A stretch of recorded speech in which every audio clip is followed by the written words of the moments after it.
ಕಾಂಗ್ರೆಸ್ ಹನುಮಧ್ವಜ ರಾಷ್ಟ್ರಧ್ವಜ ಎರಡನ್ನೂ ಅವಮಾನಿಸಿದೆ. ಸಿದ್ದರಾಮಯ್ಯನವರೇ, ನೀವು ಸಂವಿಧಾನದ ಬಗ್ಗೆ ಪಾಠ ಮಾಡ್ತೀರಿ. ಸಿದ್ದರಾಮಯ್ಯನವರೇ, ಎಲ್ಲಿದೆ ನಿಮ್ಮ ಸೆಕ್ಯುಲರಿಸಂ?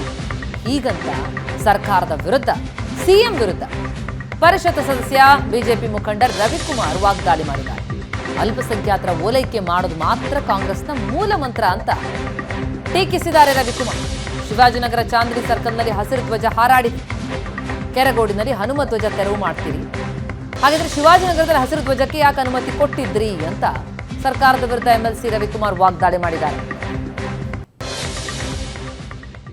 ಇದು ಎರಡೂ ಧ್ವಜಗಳಿಗೆ ಅಪಮಾನ ಮಾಡಿದ್ದಾರೆ.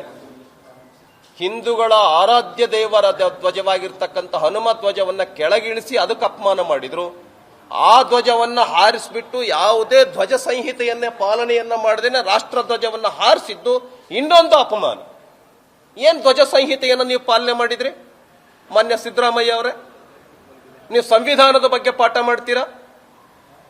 ಪ್ರಜಾಪ್ರಭುತ್ವದ ಬಗ್ಗೆ ಬೋಧನೆ ಮಾಡ್ತೀರಾ? Where is your secularism? Where is your constitution? ನೀವು ಹೇಳಿದ್ದೇ ವೇದವಾಕ್ಯನ? ನೀವು ಹೇಳಿದ್ದೇ ಸಂವಿಧಾನನ? ಅಂಬೇಡ್ಕರ್ ಅಪಮಾನ ಮಾಡಿದ್ರಿ ನೀವು. ಮತ್ತೆ ಅಂಬೇಡ್ಕರ್ ಹೆಸರಿನಲ್ಲಿ ಸಂವಿಧಾನ. ಎಲ್ಲರನ್ನೂ ರಕ್ಷಣೆ ಮಾಡತಕ್ಕಂಥ ಒಂದು ವಿಧಾನ ಇದ್ರೆ ಅದು ಸಂವಿಧಾನ. ಇವ್ರ ಎಲ್ಲ ವಿಧಾನಗಳನ್ನ ಬದಿಗೊತ್ತಿ ಒಂದೇ ವಿಧಾನ ಇಟ್ಕೊಂಡಿದ್ದಾರೆ, ಅಲ್ಪಸಂಖ್ಯಾತರ ಅನ್ನುವಂತ ಒಂದು ಏಕಮಂತ್ರ. ನಾವು ಹಿಂದೂಗಳಲ್ವಾ? ಹಿಂದೂಗಳಾಗಿದ್ರೆ ಮತಾಂತರ ಯಾಕೆ ನಡೀತಾ ಇತ್ತು? ಹಿಂದೂಗಳಾಗಿದ್ರೆ ಗೋಹತ್ಯೆ ಯಾಕೆ ನಡೀತಾ ಇತ್ತು? ಹಿಂದೂಗಳಾಗಿದ್ರೆ ಲಾಠಿ ಚಾರ್ಜ್ ಯಾಕೆ ನಡೀತಾ ಇತ್ತು? ಹಿಂದೂಗಳಾಗಿದ್ರೆ ಧರ್ಮ ಧ್ವಜವನ್ನ ಯಾಕೆ ಕೆಳಗಿಳಿಸ್ತಾ ಇದ್ರಿ?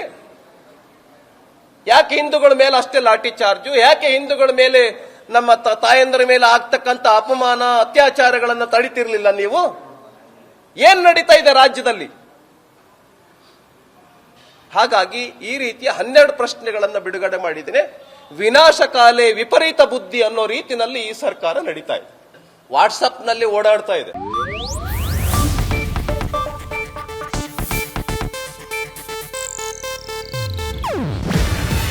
ಇದು ಏಷ್ಯಾನೆಟ್ ನ್ಯೂಸ್ ನೆಟ್ವರ್ಕ್ ಪ್ರಸ್ತುತಿ. ನೀವು ನೋಡ್ತಿದ್ದೀರಾ ಏಷ್ಯಾನೆಟ್ ಸುವರ್ಣ ನ್ಯೂಸ್.